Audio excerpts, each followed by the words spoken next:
Bueno, y estamos con Enrique Castillo, periodista, analista político. Enrique, ¿cómo estás? Muy buenas noches, gracias por acompañarnos. Omar, buenas noches, gracias a ti. A ver, la coyuntura es sumamente crítica. Lo que se ha anunciado es que en breve la presidenta Dina Boluarte va a dar un mensaje a la nación. Se han hecho varios anuncios ya esta semana, estado de emergencia a nivel nacional, toque de queda en 15 provincias. Hemos visto a las Fuerzas Armadas que han salido.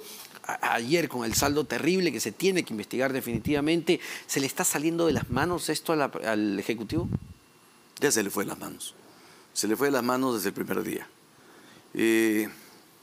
Ha cometido, digamos, errores que han llevado al Ejecutivo a una posición de lo más incómoda, a una inacción terrible y aún ahora a seguir cometiendo errores que para mí son, digamos, incomprensibles. Te doy uno solo. ¿Por qué se reúne mañana la presidenta Dina Boluarte con los gobernadores electos que no van a entrar a la gestión sino hasta el 2 de enero? ¿Quiénes son los que están en este momento o impulsando las protestas o tratando de soportar las cosas? Los gobernadores actuales, ¿no es cierto? Entonces, algunos de ellos están a favor de las paralizaciones y de la presión contra el Ejecutivo. Y otros, en cambio, están viendo cómo solucionan. ¿No debía reunirse con ellos? O sea, ellos tienen autoridad y potestad hasta el 31 de diciembre. Bueno, entonces, si son los que están asusando, si son los que están tratando de calmar los ánimos, son ellos con los que tienes unos para cuadrarlos o los otros para tenerlos de aliados. Pero no puedes conversar con alguien que recién va a entrar al gobierno regional el 2 de enero. O sea, faltan muchos días. Mira, en cuántos días el país ha tenido el lamentable saldo de tantos muertos. De aquí hasta el 31 de diciembre, ¿cuántos muertos más pueden haber? Y no son los gobernadores regionales, que están en el sitio donde no han estado los ministros. Recién están saliendo hoy día. Pero los gobernadores no han sido los actores políticos y los que tenían en este momento la interlocución, las que podían tener la interlocución con los grupos. Son ellos. Entonces, para mí es un error. Es decir, no solo es un Congreso de la República desconectado de la realidad, sino que también, lamentablemente, vemos un gabinete y una presidenta que está desconectada con la urgencia y lo grave de la crisis actual. Sí.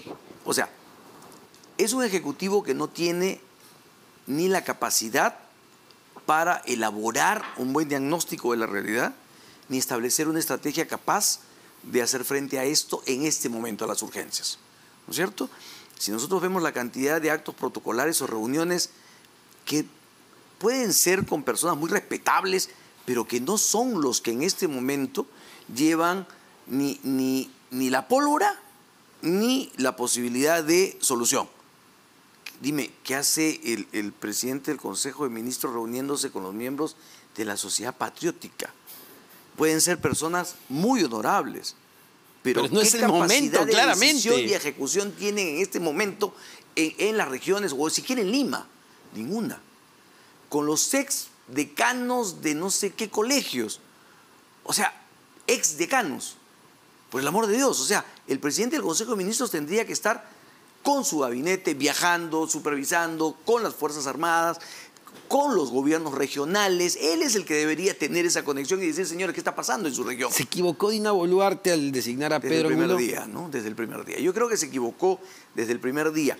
Tiene un gabinete, con 2 renunciantes ahora, de técnicos, la mayoría ex viceministros, que pueden tener conocimiento de la gestión pública. Pero eso no es lo que necesitabas en este momento. Necesitabas operadores políticos en este momento. Y no los tiene. Y vamos a darle el beneficio de la duda a esos ministros. Pero necesitabas un presidente del Consejo de Ministros con mucha más muñeca y con mucha más capacidad. Como digo, que en este momento tuviera esa capacidad de dialogar y de tender puentes, ¿no es cierto? Y incluso de llamar al orden o de cuadrar al Congreso. O sea, lo que ha pasado hoy día nos está demostrando que no vas a tener ni reformas ni asamblea constituyente, porque se están enfrentando de tal manera que no va a haber votos para reformas constitucionales. Enrique, te pido unos instantes, sí, claro. Tenemos una ley. Y Enrique, justo comentábamos un poco fuera de, cuando estaba esto al aire, la necesidad. Es decir, si no me equivoco, es la segunda vez que la presidenta Dina Boluarte convoca un Consejo de Estado. Pero, ¿cuán necesario es esto? ¿Cuánto le va a sumar esto? A ver, de todo lo que han dicho, qué cosa es importantísimo para resolver la crisis. Han hecho invocaciones a la paz. Son buenos deseos de gente que no tiene capacidad de decisión ejecutiva en este momento para resolver la crisis. ¿Qué puede hacer el buen señor de la Junta Nacional de Justicia para resolver la crisis hoy?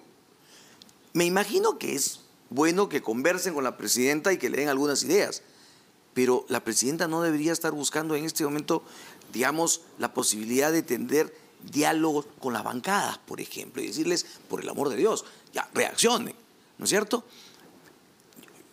Por eso es que yo sí creo que hay una visión paralela en ambos poderes del Estado, tanto el Ejecutivo como el Legislativo, que parece que se abstraen de la realidad, ven su propio mundo, se ven el ombligo y piensan que esto se va a resolver por efectos de alguien más que lo va a resolver. Ya, el Ejecutivo de la Fuerza Armada. Pero, ojo, la Fuerza Armada, que está cumpliendo su papel, ¿no es cierto? Alguien puede criticar algunas cosas, pero está cumpliendo su papel, pero son soluciones temporales. Un país no puede vivir permanentemente en estado de emergencia. Sí, claro. Y todo lo que nos han dicho ahora, con respecto a lo que han hablado, no está relacionado a los temas de fondo. Ninguno te habla de los temas de fondo. Te dicen, sí, nosotros escucharemos los reclamos, hay que hacerlo en paz. ¿Y cuáles son esos reclamos?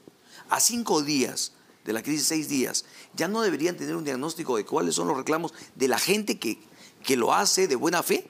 Claro, y qué es materializable, qué se Exactamente. puede cumplir, cómo cumplirlo y con qué tiempos cumplirlo, que es lo que quiere escuchar la población. Porque lo que hemos visto hoy día es un Congreso de la República dando un portazo en la cara a justamente estos manifestantes. Y de ambos extremos, ¿no es cierto? Pero entonces, ya no deberíamos tener rápidamente una idea de cuáles son los legítimos reclamos, separándolo de los violentistas, de los asusadores, ¿no es cierto?, de todos ellos. Y ya no deberíamos estar buscando justamente resolver eso, porque, insisto, lo otro, el estado de emergencia, es un tema temporal, eso baja la inflamación, pero no resuelve la infección, no cura la infección. Entonces, si la presidenta no tiene claro eso, ¿qué podemos hacer? Ya ahí tenemos un grave problema. Si el Congreso no tiene claro cuál es su papel y cuál debería ser su aporte, también tenemos un problema. Entonces, claro, nos dice el presidente de la Junta Nacional de Justicia, tenemos reportes de que esto se está calmando, pero ojalá que la decisión del Congreso de hoy no genere la posibilidad de que asusadores o violentistas no empiecen también a sembrar más odio y no se levante un legítimo reclamo, ahora sí, legítimo reclamo grande de la población para reclamarle al Congreso y decirle, ¿qué te pasa? La presidenta ha dicho que te tienes que ir, si ustedes se tienen que ir, y ahora resulta que tú votas en contra y te quieres quedar. O sea, eso es bien grave. Es decir, a ver, porque la primera actitud entendible dentro de todo de la presidenta Dina Boluarte era no ir al choque con el Congreso de la República, trabajar con ellos, invitarlos a Palacio, que es lo que se espera, una convivencia sana. Pero, a ver, si el Congreso no está respondiendo a la altura, va a tener que asumir mayor liderazgo Dina Boluarte. O va a tener que deslindar del Congreso y decir, ya, yo hice este planteamiento, el Congreso es el que no quiere. Y ahí es un parteaguas. Porque Dina Boluarte, si quiere sobrevivir, va a tener que tomar decisiones y marcar su territorio, marcar su responsabilidad y qué le toca a ella y qué le toca a los demás. Tú has dicho, al comienzo Dina Boluarte se pegó al Congreso. Bueno, desde mi punto de vista, complicado, porque el Congreso era parte del problema. El gran responsable de esto es Pedro Castillo. Pero el Congreso, por percepción o por realidad, se convirtió en parte del problema. Entonces, Dina Boluarte se arrimó a un problema, ¿no es cierto? Y de alguna manera generó que sus enemigos políticos tuvieran como sustento en el discurso, Dina Boluarte traicionó y se convirtió a la derecha, ¿no es cierto?, y al Congreso. Muy bien, ahora tienen que tomar decisiones ambos. Ella va a tener que resolver el asunto y darnos al país una explicación si es que ella realmente quiere el adelanto de elecciones y va a pelearla con el Congreso o si simplemente va a decir, bueno, yo dije, el Congreso no quiere, ¿qué hacemos pues? ¿No es cierto? Si es esa la actitud, vamos a un caos. Y ahora, en medio de eso, dado que lo has mencionado, Enrique, a ver, ¿cómo queda en toda esta posición y en todo este juego Pedro Castillo, ¿no? Que antes de la prisión preventiva ya de 18 meses que le ha dado el juez Checkley, estaba muy activo escribiendo estas cartas a manos y autodenominándose todavía presidente constitucional de la República después de haber intentado ser y convertirse en un dictador? Bueno, Pedro Castillo fue un pésimo presidente, que hay que decirlo, desde el evento de Zarratea, Pedro Castillo se dedicó solamente a ver cómo resolvía los problemas de las acusaciones de los colaboradores eficaces, y al final el autogolpe que dio lo hizo solamente para tratar de salvarse de ir a la cárcel. Sin embargo, lo que fue es más rápido a la cárcel.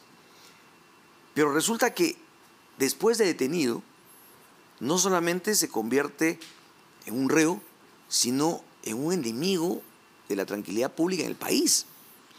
Y se convierte además en un enemigo que trata de convertirse en un preso político, ¿no es cierto?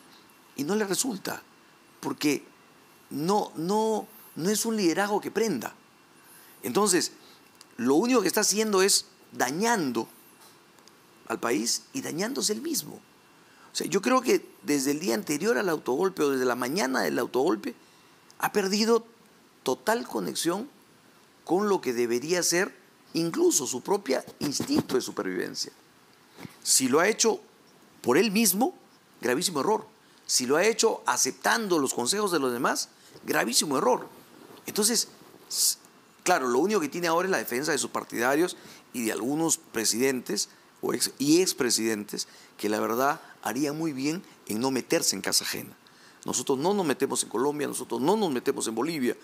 No sé por qué un país que hasta hace muy poco era un país muy próspero y con mucho futuro, como era Colombia, tiene ahora un presidente que no encuentra mejor oportunidad y función que venir a meterse en el Perú de la manera además más deplorable, ¿no? Con acusaciones graves. Muchísimas gracias, Enrique, como siempre. Enrique Castillo, periodista.